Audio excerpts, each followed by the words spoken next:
This is a comparison between the Galaxy S8 Plus and the S23 FE. I'm going to be comparing the hardware. I would compare the software, but the S8 Plus, it won't even turn on. It's bricked. Thank you, college. So looking at the S8 Plus, it's got the curved screen. It's got one speaker next to a microphone, USB-C, the 3.5mm jack. Then at the top of the phone, we've got the handset, the camera,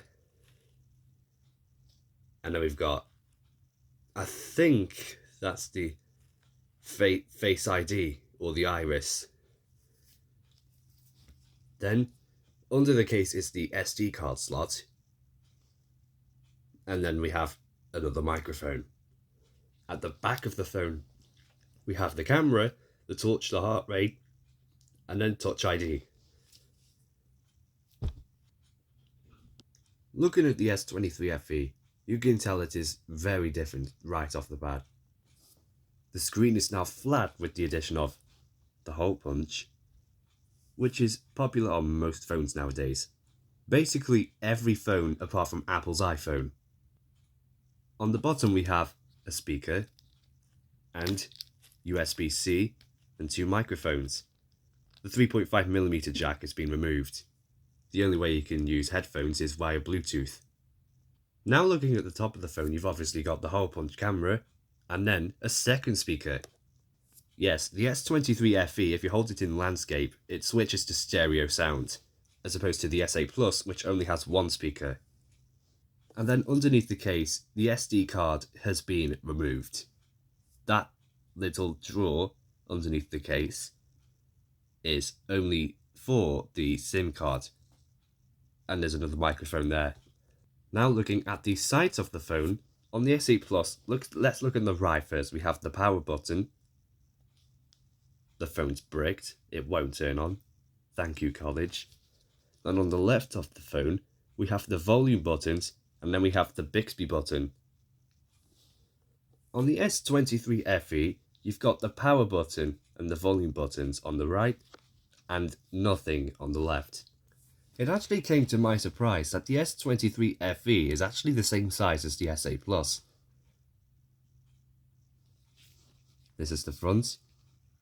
Oh yeah, and the S23 has Touch ID on the front instead of the back, like on the S8 Plus.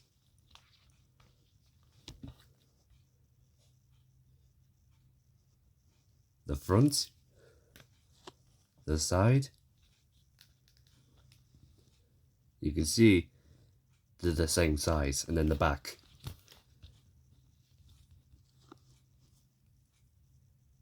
The S23 FE has three cameras. There's the normal camera, ultra wide, and then 30 times zoom. The S8 Plus only has one camera.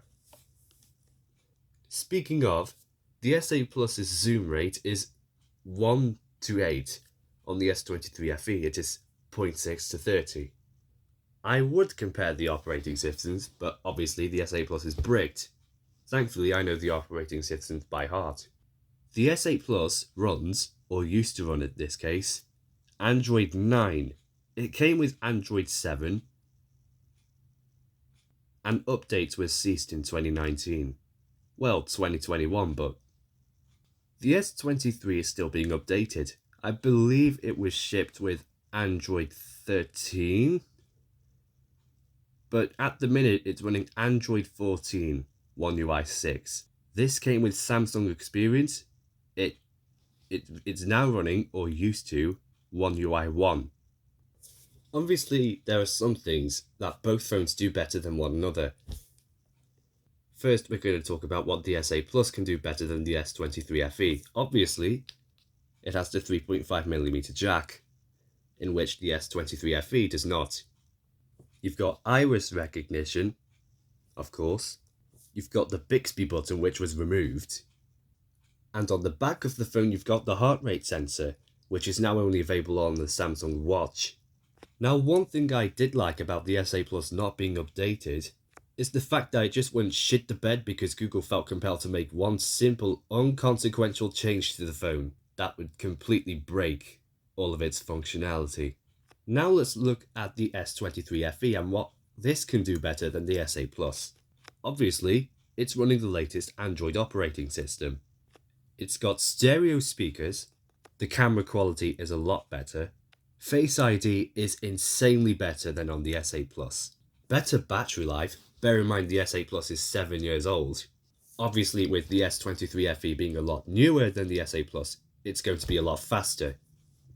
And my personal favourite, better call management. With the S23 FE being a new phone, it comes with Google Messages, in which supports RCS in messages, unless you use WhatsApp as your primary messaging app. The SA Plus comes with Samsung Messages, which doesn't support RCS. The handset speaker, or the left speaker, is a lot louder than it was on the SA Plus. It's not even a left speaker, it's literally just a handset speaker, while speakerphone literally comes out of the bottom speaker. On the S23 FE, speakerphone comes out of both speakers.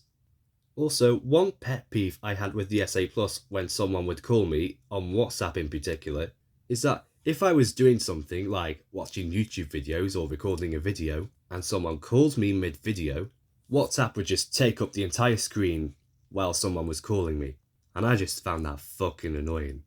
While the S23 FE has a different approach to WhatsApp calls, instead of it filling the screen like it did on the SA Plus, it literally just appears as a banner at the top. So if I'm like recording videos on the camera app, it stays on the camera app. If I'm watching videos on YouTube, it stays on YouTube. Call management is hit and miss for Snapchat as well. On the SA Plus, when someone called you on Snapchat, it would literally just appear as like a notification, and you actually had to click the notification to go into Snapchat, then answer the call in Snapchat, which was a ball ache because, you know, sometimes the phone would be having its laggy moments because it's a 7-year-old phone. On the S23 FE, like WhatsApp and the Samsung dialer, it appears as like this call banner where it has decline and accept. So you don't actually have to go into Snapchat to accept the call. You can literally just click the notification and it answers the call, or it declines it, whichever one you press. Anyway, both are pretty good phones. I'm going to knock out. It's almost midnight.